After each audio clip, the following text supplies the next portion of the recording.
Hi friends, welcome to biology for DSC. నేను మీ Harleela. Friends, ఈ వీడియోలో మనం నెట్కి సంబంధించి పేపర్ 2Aలో ఇంగ్లీష్ సిలబస్ని డిస్కస్ చేద్దాం. ఇంగ్లీష్ వచ్చేసి లాంగ్వేజ్ 2గా ఉంటుంది. మనకి 30 మార్క్స్కి అడుగుతారు క్వశ్చన్స్. వొకాబులరీకి వస్తే synonyms, antonyms, homophones, homonyms, spelling, phrasal verbs, one word substitutions, word formation, idioms and phrases, anagram గురించి ఈ వొకాబులరీలో అడుగుతారనమాట. సినానిమ్స్, యాంటోనిమ్స్, హోమోఫోన్స్, హోమోనిమ్స్ అనేవి ఐడెంటిఫికేషన్, అంటే చూసిన వెంటనే మనం గుర్తించడం అనమాట, ఐడెంటిఫికేషన్.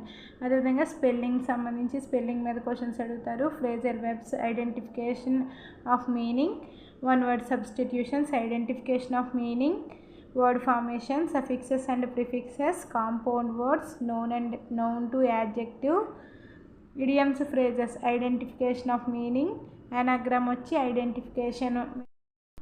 ఇప్పుడు గ్రామర్ అనమాట. గ్రామర్ విషయానికి వస్తే హెల్పింగ్ వెబ్స్, ఫార్మ్స్, కాంట్రాక్షన్ అనమాట. అంటే వీటి గురించి అడుగుతారు.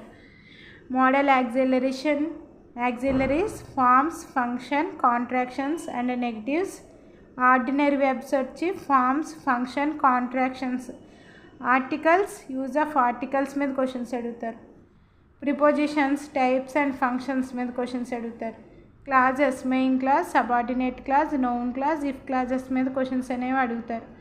Sentence structure, basic sentence structure మీద క్వశ్చన్స్ అనేవి అడుగుతారు. Language functions with social norms, school and domestic context మీద అడుగుతారు క్వశ్చన్స్. టైప్స్ ఆఫ్ సెంటెన్సెస్, అంటే టైప్స్ ఆఫ్ సెంటెన్సెస్ మీద అడుగుతారు. Direct speech and indirect speech, statements, questions, imperatives మీద అడుగుతారు. Active and passive voice, transformation మీద అడుగుతారు. Tenses, use of tenses and framing including if conditional, type 1 and 3 మీద questions అనేవి అడుగుతారు. Agreement of subject with verb మీద క్వశ్చన్స్. అదేవిధంగా word order in phrasal and a sentence. Parts of speech మీద noun, pronouns, adjectives, adverbs, conjunctions, types and functions మీద questions అడుగుతారు. Linkers, types and functions, లింకర్స్లో రకాలు మరియు వాటి యొక్క functions. Transformation of sentence, simple, compound and complex sentence మీద అడుగుతారు.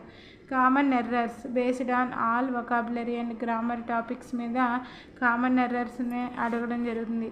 తర్వాత conventions of writing, punctuation and capitalisation, use of capital letters, full stop, question mark, comma, exclamation mark, double quotes, apostrophe వంటివి ఎలా యూజ్ చేయాలి, కన్వెన్షన్స్ ఆఫ్ రైటింగ్ మీద questions అడుగుతారనమాట. Punctuations and capitalisation అంటారు వాటిని. Next డిస్కర్సెస్, writing of discourses, letter writing, diary writing, descriptions, notice, dialogue writing, biographical sketch, invitations, email, speech, short poem, report writing, story writing మీద questions అడుగుతారు. Dictionary స్కిల్స్లో ఏం చదవాలి మనం? ఆల్ఫాబెటికల్ ఆర్డర్, వర్డ్ స్ట్రెస్ మీద చదవాలన్నమాట. రీడింగ్ కాంప్రహెన్షన్, ప్రోజ్ అడుగుతారు. General prose అనేది చదవాల్సి ఉంటుంది. అంటే ఇదంతా మనకి జనరల్ ఇంగ్లీష్ అనమాట.